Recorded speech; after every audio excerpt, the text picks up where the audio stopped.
afternoon, everyone, or good morning if you are tuning in a different time zone. And welcome to today's webinar. It is another session of our fantastic NDIS Cuppa questions. And once again, I'm joined by the amazing founder and managing director, Elisa James from Plan Tracker. Elisa, welcome.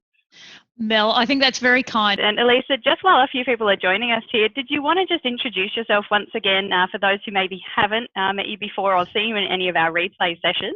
We'd love to hear a little bit about you and what you're looking forward to sharing today. Yeah, look, I'd love to. As Mel said, my name's Elisa. I started Plan Tracker back in late 2016 when the NDIS was just starting to roll out across New South Wales and South Australia and other places.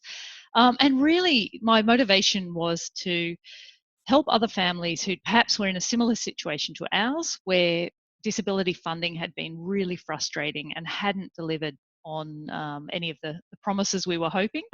And getting pretty excited, or at the time got pretty excited about the NDIS, and thinking that if we self-directed or self-managed our funding, that that would make a huge difference to our family life. And I'm very grateful to say that it has, which has been fantastic. So part of that was starting Plan Tracker, developing an app initially for people who self-manage, and then we expanded pretty quickly into plan management, because it makes a heck of a lot of sense to have somebody help you with the admin. And save your time doing that. So, yeah, that's us in a nutshell, really. We've grown dramatically since then, and we've got a great team of people and located and great growing community across the country. Fantastic. Thank you so much. And I think that is probably one of the biggest things we hear for anyone who is thinking about self-management or maybe has already had a go at self-management. I know for a lot of families and individuals it works fantastically, and then for some others they go, that's really great, I love the flexibility, but I really want someone else to do that admin piece for me. So fantastic that Plan Tracker is offering both of those. For those who don't know me either, my name's Mel. I work in the community engagement team to Plan Tracker. You'll see me out and about at events, usually when we're in person and online. And usually Elisa is there alongside with me, getting out and about in that community and really just helping to build those relationships that matter most to individuals and to fellow providers. So Elisa, what we might do is I'm just going to get the slides up on the screen for everyone. So just give me a moment to do that. Just while everyone's joining us here, I'm just going to go through a little bit of housekeeping for you as well.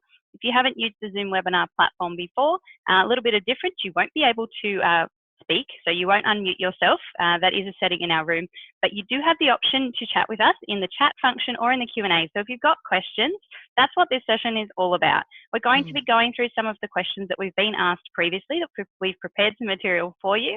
But if you've got questions as we go along, pop them in the chat or in the Q&A. We have Justine from the Plan Tracker team joining us today as a moderator. She'll be answering some of those questions in the chat function, and we will also answer some of them online for you as well. So just bear with me for 2 seconds, guys, while this is just having a little bit of a tech moment, and that's what live events are all about. They love to do things in their own time. So let's do that, and we'll pop it up. Nicely done, there we Mel. go. Good job. Fantastic. All right, we're up and live. So we're going to jump right in to our first topic. And Elisa, I know this has been a big one, and it is some breaking news. Flexibility. We've been waiting for a little bit for this to come about, and I believe May 9 over the weekend, so that was Saturday for everyone, it is now available. Do you want to tell us a little bit about what is available for participants in their core? Yeah, so there's been a few changes, Mel. Flexibility, we knew that May 9 was coming for, and mainly, let's face it, the current question of the hour is still, can I buy a device? Can I buy an iPad? Can I buy a tablet? Can I buy a laptop? And they're, oh, we're moving forward. Hey, that's it. Look, everybody's off for an early mark. Apologies. But look, flexibility is really key. How frustrating it can be when you have funding in some budgets and you just don't need those budgets at the moment, but actually you need funding in other budgets for things that you need right now. Life changes. COVID's shown us that, if nothing else. So the flexibility that we were waiting for, a couple of things happened in the last 2 weeks. One is that there are new line items under the improved daily living budget, a new line item under there, which means that if you have a therapy budget or improved daily living, that you can now purchase a device, provided it meets all the criteria and all those things. We'll talk about that in a moment, from your therapy budget, from your improved daily living budget. So that was the first thing. We were expecting that would be May 9, but they brought it out a little bit early, which was fantastic. The second thing is that for those people who had consumables in core, that was fine. That was nice and easy. But if you had core but no consumables budget, it was kind of frustrating. And because consumables is where you purchase low risk, low cost technology or assistive technology. So including devices. And so what happened over the weekend is that the NDIA went through, and our understanding is that pretty much everybody who had a core budget but didn't have $1 in consumables, which means it's flexible and we can move money in and out of that budget, was granted a consumables budget and access to that. So that's great. So that means that if you have core and you didn't have consumables and you now do, you will now be able to use that budget if purchasing a device. Fantastic. And I just want to build on this a little bit because I know we get this question a lot. What about me if I don't have core funding? Can I still have some flexibility? Is there anything that's been added recently? So really the flexibility there's a couple of things. One is that at the moment, are we talking around device specifically, Mel? Yes, we are definitely talking about devices because we get this one all day, every day. Okay, so the two budgets that you need to have one of these two budgets in order to purchase a device. You either need to have improved daily living, which sometimes we call our therapy budget. Mm-hmm. It's the one where you pay for OT, psych, speech, etc., other therapy, or you need to have a core budget, which will now have consumables available. Fantastic. That's really good clarity there, Elisa. Thank you so much for that. And I know this is up on everyone's screen right now, but we just want to touch on the NDIA's advice is that electronic devices, so things like a tablet, they don't have to be the top spec, top of the line, or the bells and whistles. They need to do the job that they are intended for. So the NDIS guidance is up to $750. And Elisa, I believe equipment, so things other than devices, it's still up to $1,500 for low cost, low risk assistive tech. Can I get That's that right? Yeah, exactly. So there's no changes on that part. The only change really that has come through is that there's this this interim COVID policy around, specifically around devices for use with teletherapy, telehealth, that kind of thing. And there are a few caveats around it. So it's not just you can automatically go out and buy the latest laptop or iPad. There's a few things that you need to do. So as Mel mentioned, the NDIA have over time, they've started to clarify further information here. But basically, you need a letter or written advice from your therapist. It needs to be under $750. And really, what else will we say about that? Do you want me to jump in and do all the extra? I was going to say, you can add all the extras in there. We do have an article that I'll get Justine to pop back up in the chat box for everyone, and we are going to go there a little bit later. We do also have a free written advice template that you can take to your provider if you are seeking that written advice in support of purchasing a device. Justine, I'll just invite you to pop that in the chat box in a moment for everyone. There's a link to the article that outlines everything that you need to go through when thinking about can I purchase a device and those sorts of things, such as do I have funding available? Is there another device that I potentially have access to? There's a whole list of lovely things from the NDIA. We've popped it all together along with that free template for you. I don't think we'll deep dive into that, Elisa. No, I'm just conscious of time. So. Exactly, and they keep adding to it. So have a read to see if that meets, if you meet the criteria for purchasing a device. And then if you can't find the details in there, just ask us a question. Fantastic. Now, there's another hot topic that we've been having recently, and I know we touched on it in our last session, but I want to go there again because I think everyone needs to hear this. The question we're getting is, can I claim for internet using my funding? It's a really great question, Mel. The NDIA have been pretty clear on this one. So as part of this, again, interim policy, they're not prepared for claiming against for internet. Their stance is that internet access is a regular household expense and not an expense that's disability related. So at this stage, you'll need to cover that one yourselves. when you have a think about it, the amount of hours you're using the device for therapy, for example, is probably not a huge number of hours. So, if you are looking for, you don't have internet at home and you're looking for lower cost options, a lot of the telecom providers have internet sticks and things where you can pre-purchase or quite reasonable prices. Fantastic.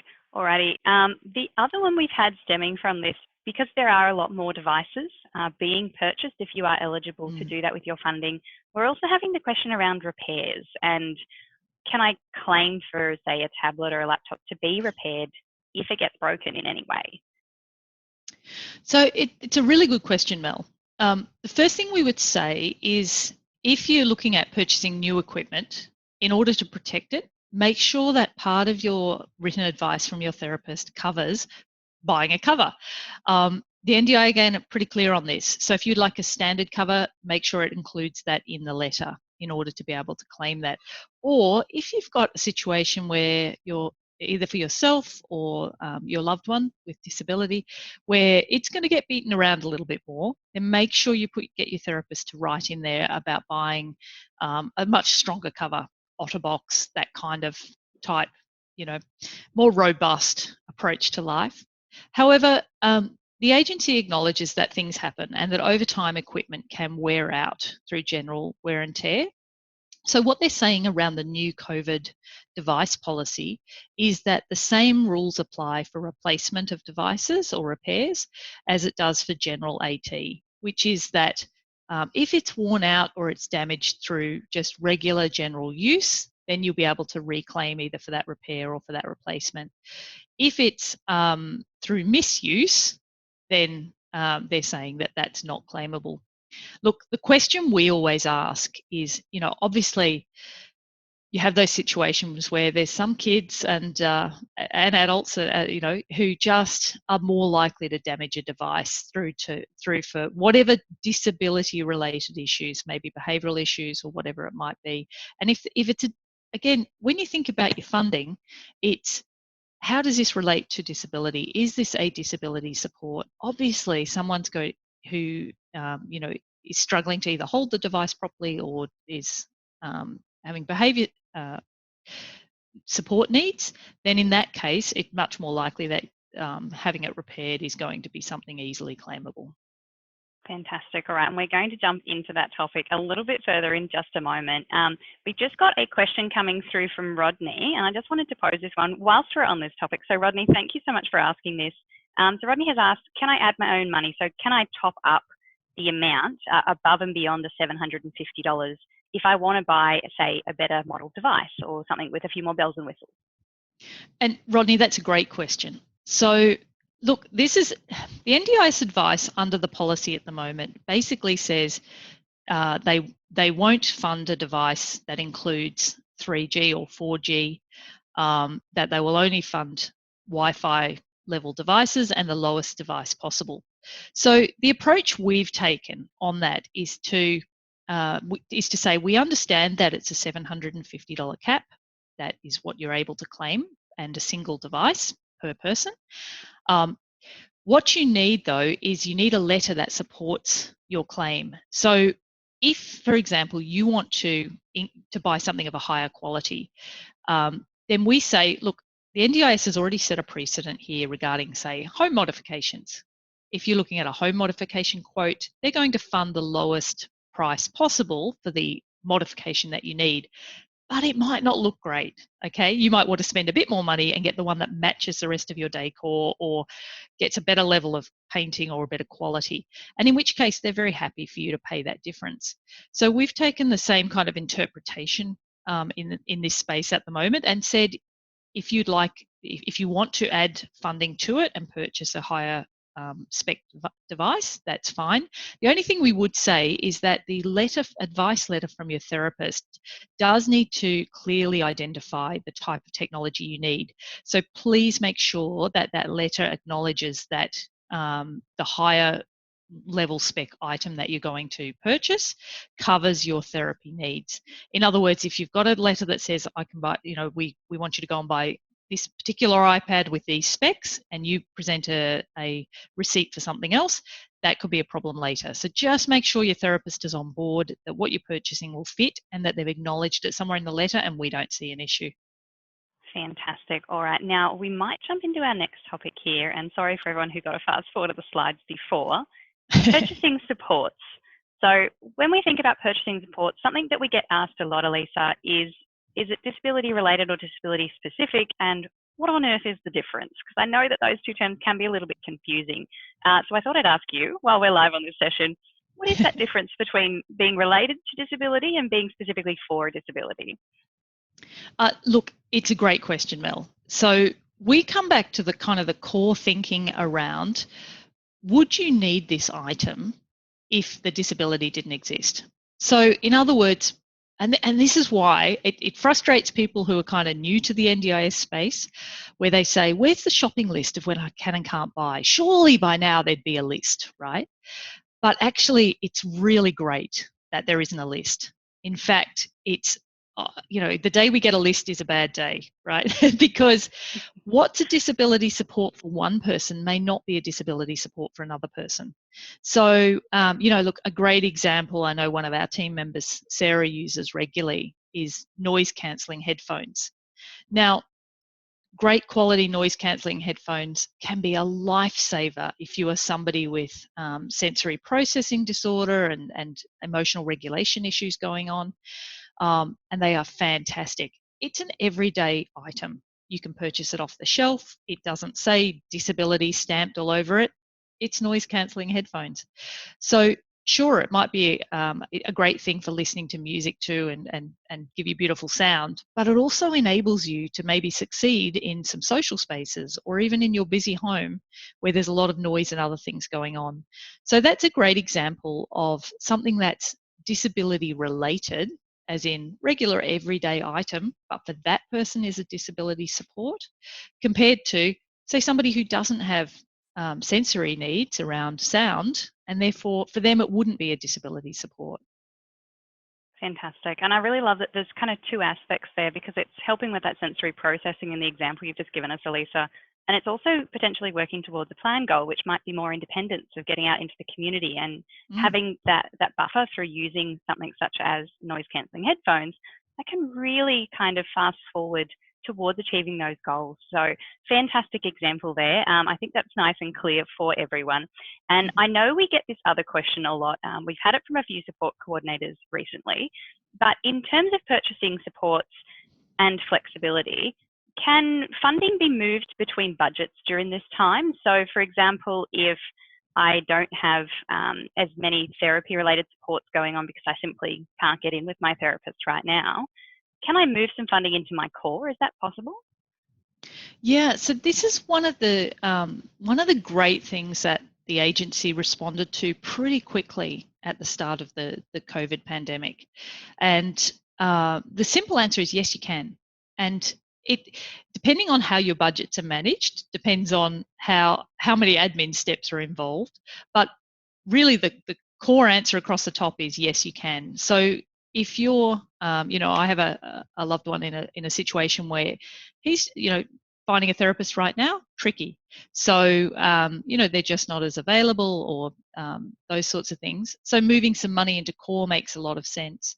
Now, in that case, let's use Peter as an example. So if Peter is, his plan is plan managed, then right now we want to move some money from improved daily living and move that over to the core budget, because support workers cost a bit more, support workers are a bit more available.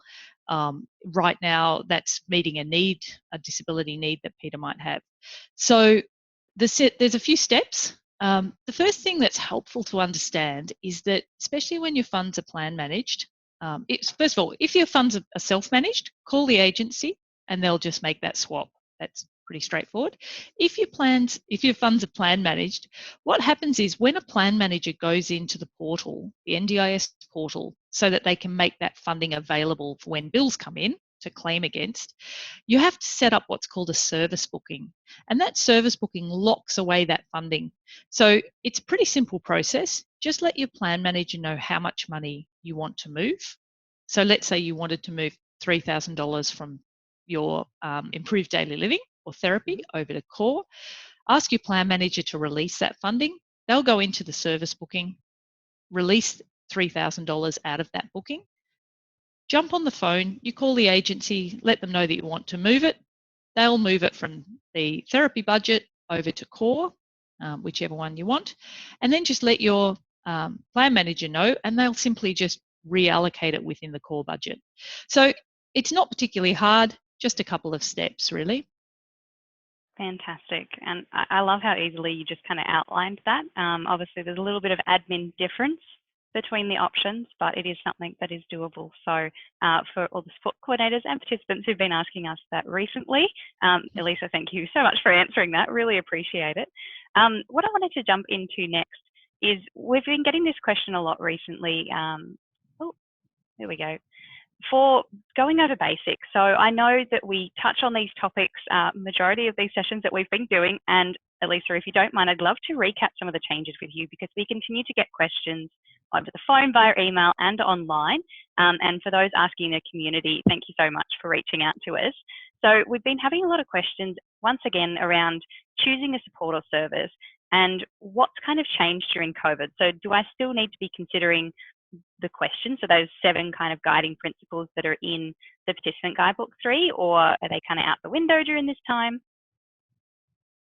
So there's definitely a little bit more flexibility at the moment, but we keep saying the rules haven't really changed. Some of them have. There's been a few new policy directives, especially as we've talked about around devices, but the principles remain the same. So, but we know our circumstances have changed dramatically.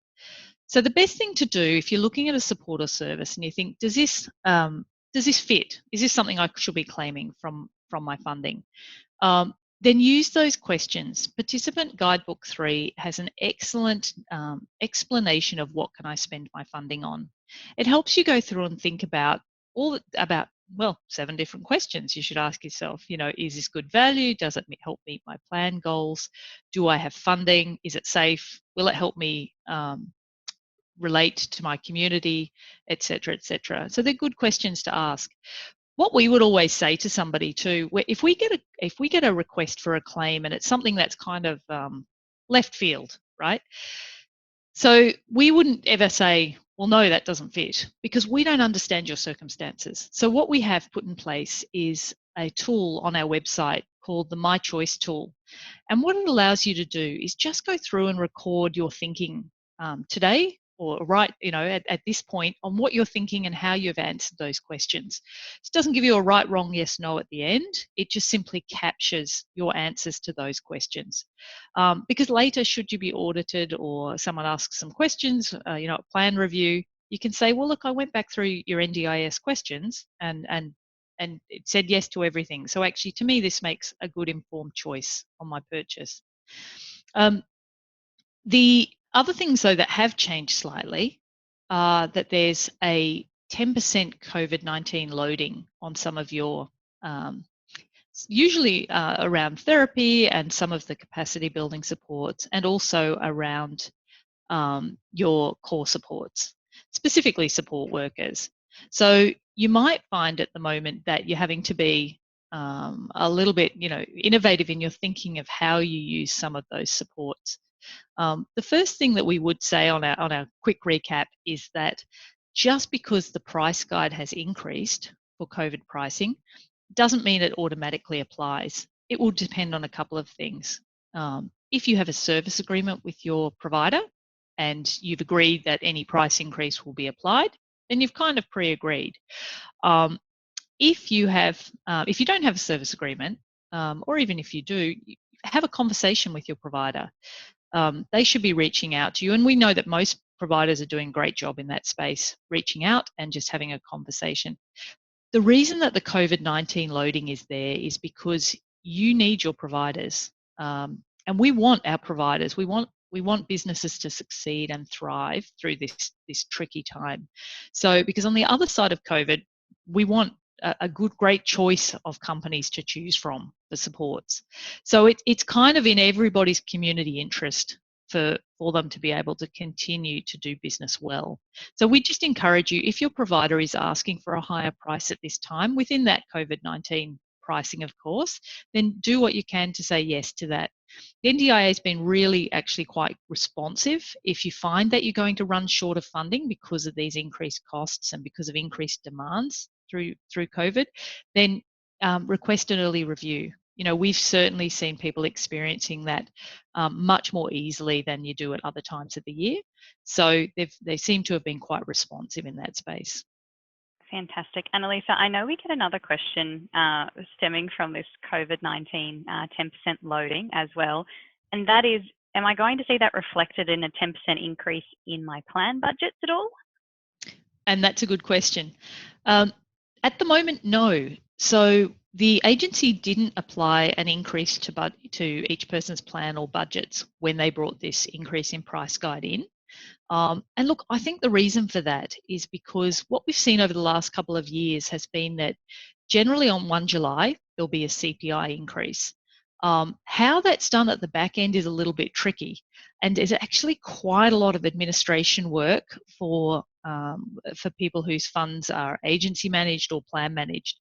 And so rather than burden the sector with a lot of admin right now, what they've done instead is said, look, if you think your funds are going to run low, come and talk to us and we'll do a plan review instead.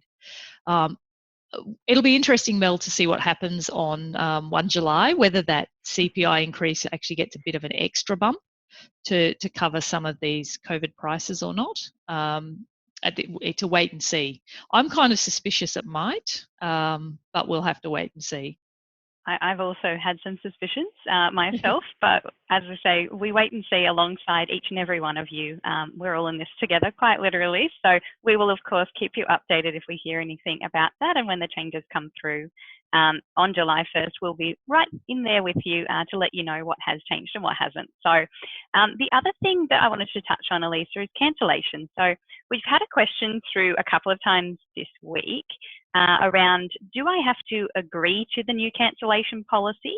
So I thought I'd actually invite you to just remind us what that cancellation policy is now during COVID-19, and really to answer that question, do I have to agree to it or is it automatically applied? All right. So thanks, Mel. So cancellations. Previously, the price guide said that you could cancel up to 48 hours prior to the to a therapist or to a worker coming out to see you, and in which case they would be within their rights to charge a cancellation fee. But it was only ever 90%.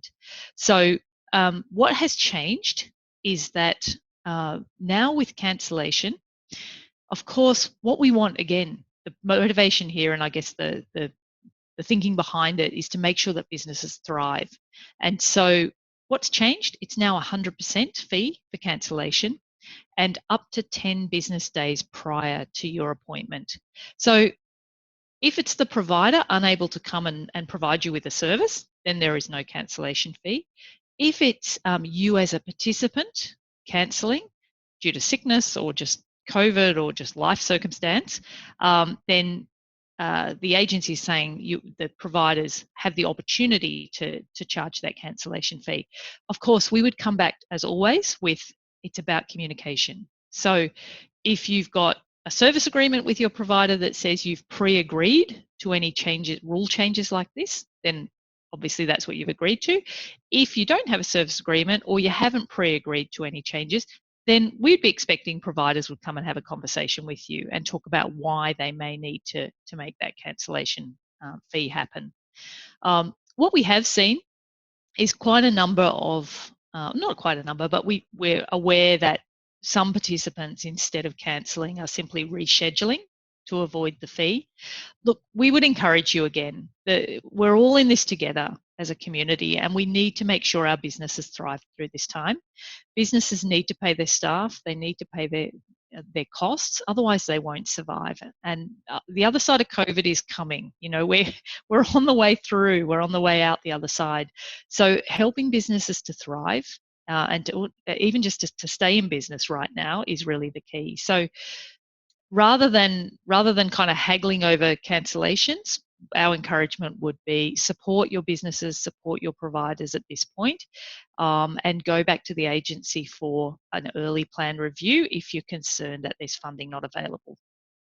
Fantastic. Alrighty. Now, on the point of funding and funding availability, I know we've had a lot of questions recently around the automatic plan rollovers and really what they mean, what's kind of going on with them. So I thought the best question to ask to you, Elisa, would be, what is rolling over in the automatic rollover and what happens with my plan dates?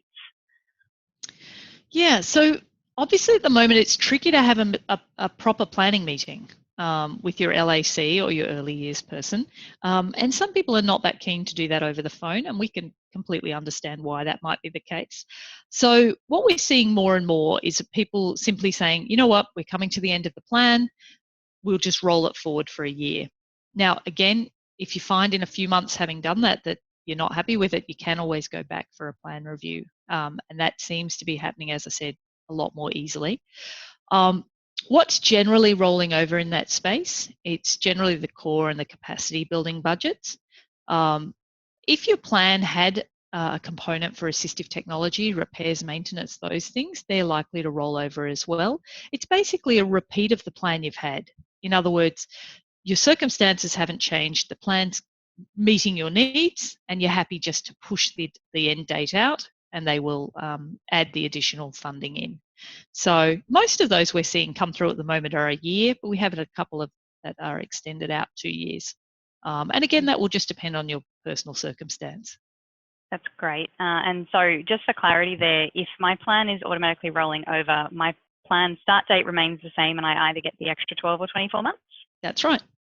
Fantastic. Yeah. That's nice and easy. Thank you so much for that. The other one that we're getting, and you did touch on this just briefly then, is plan reviews. Am I still going to have one, and what is it going to look like? Yeah, actually, it's an interesting space, because we have heard a little bit lately of people getting a phone call that just says, just wanting to have a chat about your plan and if you're happy with your plan. If your plan's coming up towards the end, we'd encourage you at that point to ask very clearly, is this a plan review conversation? You just don't want to be sideswiped by that and not realizing exactly what's going on. Ask first with any call would be our recommendation. But yeah, basically those plan reviews are happening over the phone. I think it would be fair to say that we haven't seen we've seen some small increases in the budgets that are already in a plan. We haven't seen dramatically changed new plans coming through recently. They seem to all be pretty consistent. So plan reviews still seem to be happening. Again, just depending on your circumstance, if you really are going for a significant review of your plan, like always, just be well prepared and make sure you've got your evidence from therapists and from other sources as well. Fantastic. And if I don't want to do my plan review over the phone, but I do have a need to have one right now, are there any LAC operators or lost my wording for the kind of sub-branches of those who offer the local area coordination on behalf of the NDIA? Are there any of those agency representatives who are actually doing in person, or is that something I need to talk with my LAC about? Yeah, talk to your LAC, because obviously they're all partners of the agency, and we've heard mixed answers from different areas and different regions, and of course the rules are different now across the country as well as to what is and isn't encouraged in different states. So best idea, chat with your LAC or your early years partner and just see what you can do there. Fantastic. Alrighty. So we might jump on to our next section now for everyone. And I know we've had this question a lot from support coordinators and for therapy providers as well. Something that Elisa has graciously allowed the team to put together for you all is what we're calling our team upskill sessions. So we do these webinars, they're free of charge, as are our team upskill sessions. So if you are working either individually or with a team and you're in that kind of support coordination area or therapy providing as a therapy provider, what we're offering is kind of a quick win mini session. So what it is in a space of 10 to 15 minutes, it's something you can add in to your team meeting potentially, or you can set up an individual meeting for it. And we're just doing a virtual kind of quick catch up with the team to really help upskill. So what we're sharing is all of the knowledge, NDIS updates, and things you really need to be abreast of for your participants that you're supporting, as well as for yourself and your team in relation to COVID-19 and being an NDIS provider, whether you're registered or not. So helping you to keep abreast of all of those changes is something that we do daily at Plan Tracker. Our team is spending many an hour, if not many a night, reading through the NDIS website, looking at all of those updates. So something that we're offering free of charge is an upskill session for your team. You can do that one-on-one or in a group.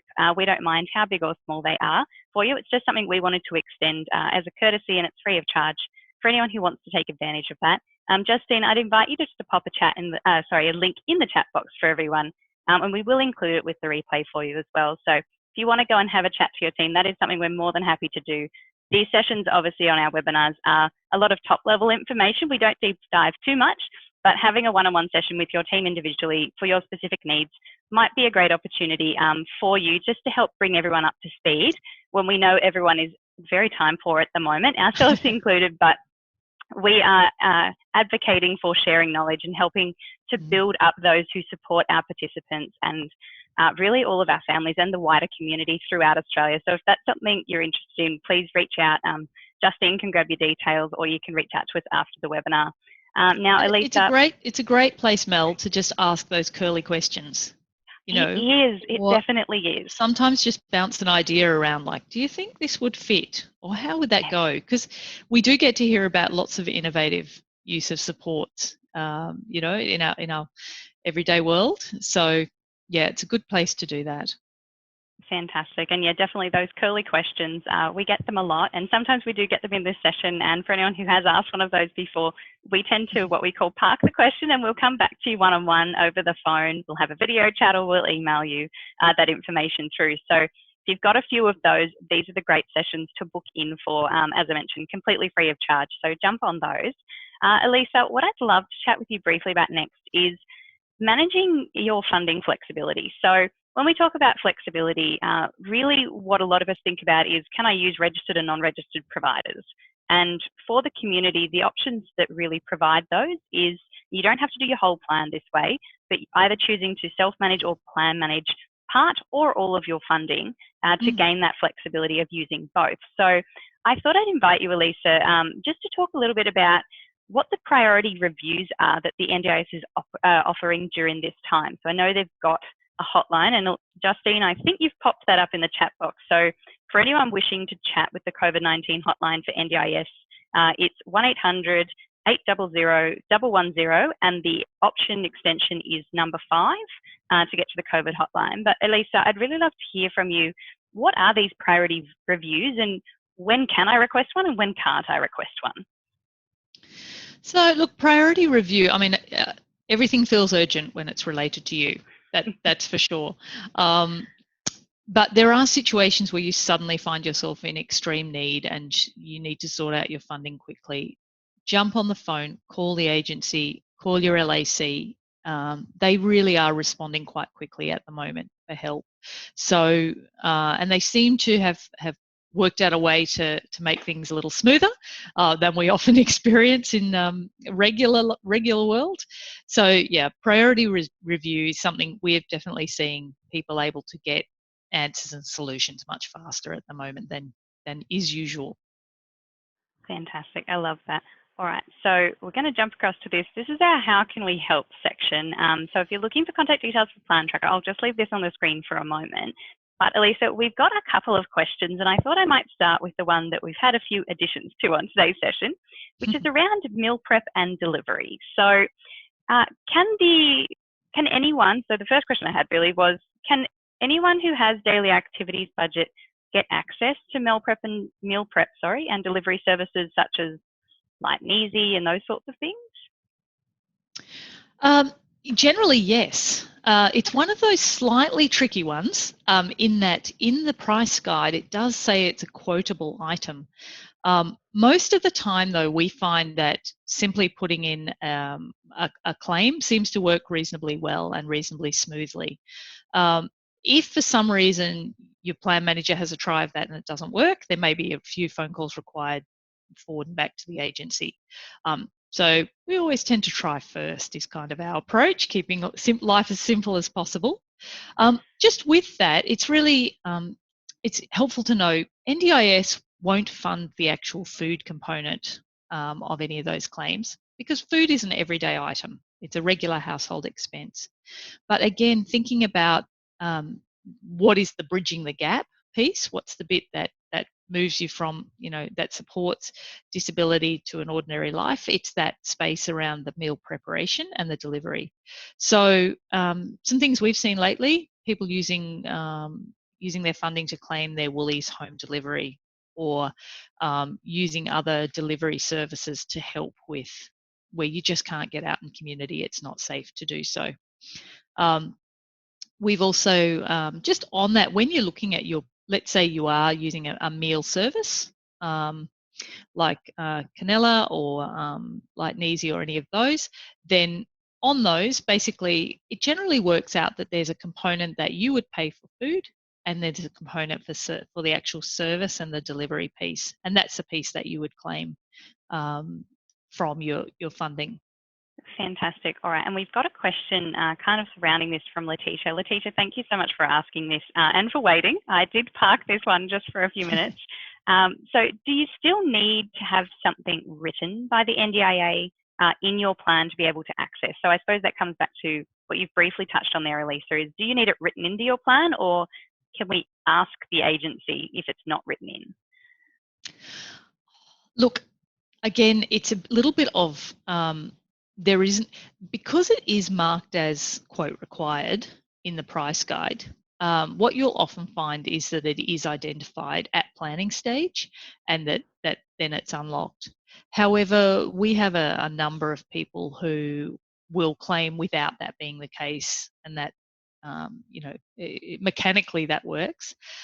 If you're concerned about it, you could certainly reach out to your LAC or out to the agency directly and get advice for your particular situation.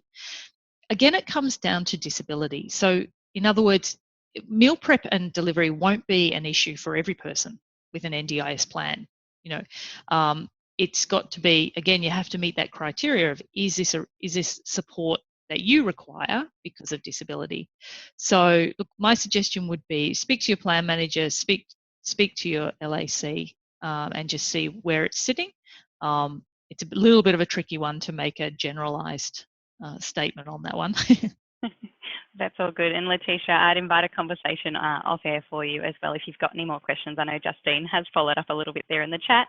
Alrighty. So another one we get a question about a lot, Elisa, is can I ask for a plan review specifically to include assistive tech if I don't have enough funding for it right now?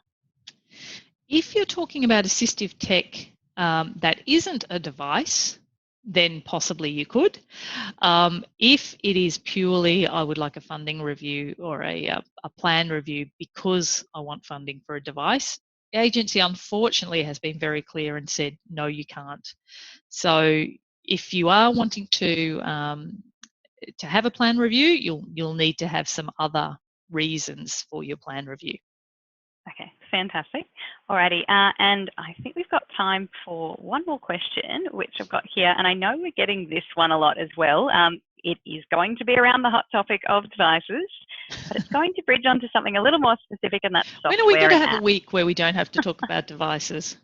Maybe post-COVID, I'm thinking, but for right now, they are the topic of the day, and we continue to have questions, and the agency continues to update their guidelines as well around this. So we've seen an update on this one. That's right. Have you noticed that the actual wording keeps getting tweaked every few days? It's like we just changed that sentence and this sentence. Yeah, it's a tricky space, Mel, when they do that.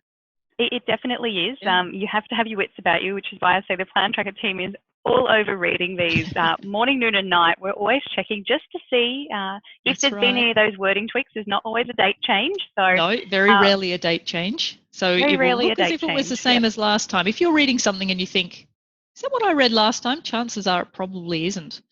So fantastic. So I wanted to touch on one which has been tweaked since it was initially published on the 7th of May, which is around does the new interim assistive technology policy from the agency, does that cover software and apps? So I know they tweaked the wording. They did tweak the wording. They Yes. did. So I thought I'd The ask you, original and then I wording, brought the wording up as well. That's good. The original wording was a little harsh. It basically said no software, no apps, which actually is not right, because if you have in your plan identified the need for apps or software that are disability supports, then they will actually be funded. And of course, our favorite example is Prolo Quota Go, which is the text-to-speech app, for those who might not know it. You know, an app used by people who need communication assistance. And so that's often one that's identified. So simply making a blanket statement, sometimes we see this, we'll get a blanket statement out, and then in a few days it'll get a little bit softened and reworked. Again, come back to, what are your plan goals? Does your spending meet those 7 questions? Is this a disability support? Will they pay for Norton antivirus and Windows and all those things? No, right now, you know, they are a regular household type expense of having a device, and you've got that cap of $750. So that's the limits within which we're working at the moment. Fantastic. Well, Elisa, thank you so much. I'm really conscious of keeping these sessions to our time specified, so we really appreciate you taking the time out of what I'm sure is a very busy schedule and day and week for that matter to spend some time with us and keeping us up to date. So we really appreciate. Is there anything you'd like to leave everyone with here today? Oh, do you know what? I would love to know, and I'll just put my mum hat on for a moment. You know, what things are working at home, being stuck, you know, with being at home, dealing with COVID, supporting your loved one or yourself with disability. What innovative things have you done that are working differently? Something that's worked in our household this week was, I have one of my family who doesn't love doing exercise and was finding it very hard to get out of the house and very tricky to keep moving, lots of time on devices. So we went out and he's a very digital kind of person. So we purchased a Fitbit, which we did with actually our own funding. We didn't use his NDIS funding for that. But what really excited me is this was actually last week, where it wasn't okay for his support worker to be over. But the two of them went for a virtual, I guess it's kind of virtual. He did go for a real walk outside around the block for a good 3Ks with support worker on the phone, tracking on the Fitbit. So for me, I'm like, there's independence happening. There's some good mental health, getting out and moving happening. You know, we've keyed into the love of numbers and digital. For us, that was a huge win, and came home and came back a much happier young man. But I'd love to know what's working for other people. So maybe next round, if you've got a great story about something you've tried or something you're doing that's working, it'd be great to share a few of those, or send them in to us early, and we can highlight a few next time round. Fantastic. I absolutely love that idea, and we'll make sure we include some information for you with the replay for that as well, so you can share it nice and easily with us. Elisa, thank you so much once again.